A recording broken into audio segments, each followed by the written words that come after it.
Bonsoir encore une fois. Alors, on vient de voir la première partie de cette leçon, qui était la phrase simple et la phrase complexe, et aussi les types de phrases complexes. On a dit il y a 3 types de phrases complexes. Les propositions juxtaposées, les propositions coordonnées et les propositions subordonnées. J'ai déjà expliqué dans la première partie de cette leçon, j'ai déjà expliqué les propositions juxtaposées, les propositions coordonnées. Alors, dans cette deuxième partie, je vais essayer de vous expliquer les propositions subordonnées. Parce qu'il existe 3 espèces de propositions subordonnées. Comme je viens de le dire, il existe 3 espèces de propositions subordonnées. La proposition subordonnée relative, la proposition subordonnée complétive et la proposition subordonnée circonstancielle. Quand on dit circonstancielle, vient du mot circonstance, les circonstances. Donc, c'est le lieu, la cause, le temps, ainsi de suite. Quand on dit la proposition subordonnée complétive, complétive vient du mot compléter. Et la proposition subordonnée relative, c'est le mot relative. Donc, on va utiliser des pronoms relatifs. Alors, on commence par la proposition subordonnée relative. Alors, on commence par la proposition subordonnée relative. C'est quoi subordonnée? Subordonnée, هي كتخضع la proposition principale. كتبعها. D'accord? Alors, exemple. L'élève que tu as vu est studieux. L'élève que tu as vu est studieux. Le problème dont on a parlé est résolu. Le problème dont on a parlé, المشكل اللي تكلمنا عليه, est résolu. Qui peut me dire quelle est la nature des mots en rouge, la nature grammaticale des mots en rouge? Que et dont. Ce sont des pronoms relatifs. Ce sont des pronoms relatifs. Donc, qu'est-ce qu'on a utilisé dans ces deux propositions subordonnées? Des pronoms relatifs. C'est pourquoi on l'a appelé la proposition subordonnée relative. Alors, on peut utiliser les pronoms relatifs simples, comme qui, que, dont et où. Soit on peut utiliser les pronoms relatifs composés. Lequel, lesquels, laquelle, lesquels, duquel, auquel. Alors, ce sont les pronoms relatifs composés. Si je vois qui, que, dont, où, lequel, lesquels, laquelle, lesquels, duquel, auquel, donc automatiquement, on a ici une proposition subordonnée relative. Mais vous faites attention. On peut trouver que dans la proposition subordonnée, dans la proposition, dans une autre proposition subordonnée, on va la voir après, mais elle ne joue pas le même rôle comme dans la proposition subordonnée relative. Je vais vous expliquer. Alors, ici, que remplace l'élève. L'élève que tu as vu. L'élève que tu as vu. Alors que ici, c'est un pronom relatif qui remplace l'élève. Vous faites attention. Que remplace l'élève. Regardez, je l'ai écrit en jaune. Que remplace l'élève. Dans une proposition subordonnée relative.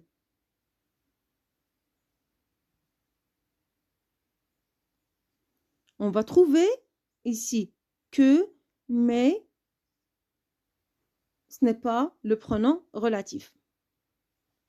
Alors, vous faites attention, s'il vous plaît. La proposition subordonnée complétive, la proposition subordonnée complétive.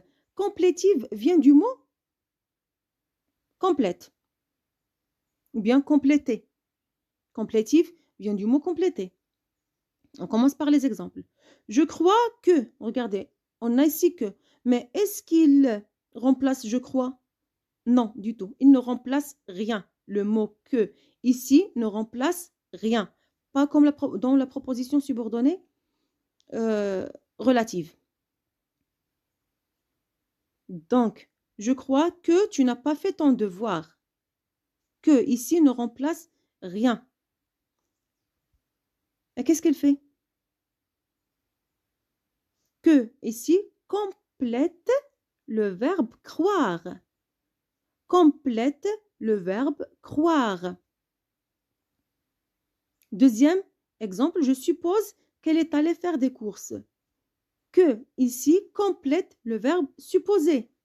Elle complète le verbe supposer. C'est pourquoi on a appelé cette proposition subordonnée complétive. Complétive. Parce que la proposition subordonnée, tu n'as pas fait ton devoir, que tu n'as pas fait ton devoir, complète je crois. La proposition subordonnée, que tu n'as pas fait ton devoir, complète je crois. Je ne peux pas dire je crois comme ça. Alors, je crois que tu n'as pas fait ton devoir. Oui, la proposition subordonnée dans cette phrase, c'est que tu n'as pas fait ton devoir. Que tu n'as pas fait ton devoir, c'est la proposition subordonnée. Je crois. Elle complète je crois. Je crois. Alors, que tu n'as pas fait ton devoir, subordonnée, c'est une proposition subordonnée de la proposition principale qui est je crois. J'espère que vous avez compris. Alors, je crois que tu n'as pas fait ton devoir. Je suppose qu'elle est allée faire des courses. Je suppose qu'elle est allée faire des courses. La proposition subordonnée ici, qu'elle est allée faire des courses. Elle complète je suppose. Elle complète je suppose, qui est la proposition principale. Alors, la proposition subordonnée complétive complète les verbes croire et supposer dans ces deux exemples. Parce qu'on peut trouver d'autres verbes. Je remarque plusieurs verbes. Que dans la proposition subordonnée complétive, s'il vous plaît, vous faites attention, n'est pas un pronom. N'est pas un pronom relatif. Que, ici, n'est pas un pronom relatif.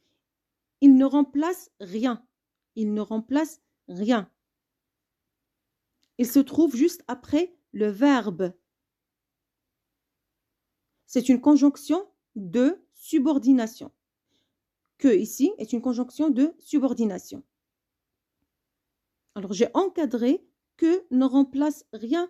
Il complète le verbe. C'est pourquoi, alors, on a appelé cette proposition subordonnée complétive.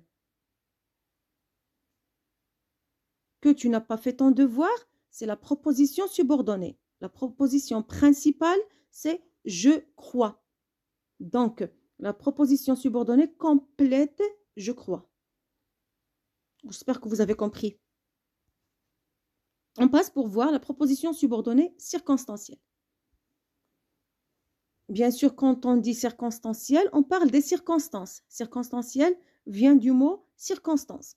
Quand on dit les circonstances d'une action, les circonstances d'une action sont le lieu, le temps, la cause, le but, la comparaison, la conséquence, ainsi de suite. Alors, les circonstances d'une action, le temps, le lieu, la cause, le but. Exemple. Comme il fait chaud, je rentre à la maison. Pourquoi je rentre à la maison? Parce qu'il fait chaud. Donc ici, on a utilisé comme pour parler de la cause, pour montrer la cause. Pourquoi je rentre à la maison? Elle crie trop fort afin que quelqu'un l'entende. Elle crie trop fort dans le but de. Elle crie trop fort afin que quelqu'un l'entende. Je travaille bien. Pourquoi? Pour avoir un bon niveau. Hein, c'est un but. C'est mon but. Je travaille bien parce que j'ai un but devant moi, devant mes yeux. Je travaille bien pour avoir un bon niveau. Le but. Je vais jouer au foot avant qu'il ne fasse nuit. Quand? Je pose la question ici par quand? quand je pose la question par quand, automatiquement, je suis en train de chercher le temps. Elle marche comme une vieille femme. Elle marche comme une vieille femme. Ici, je compare la fille avec la vieille femme.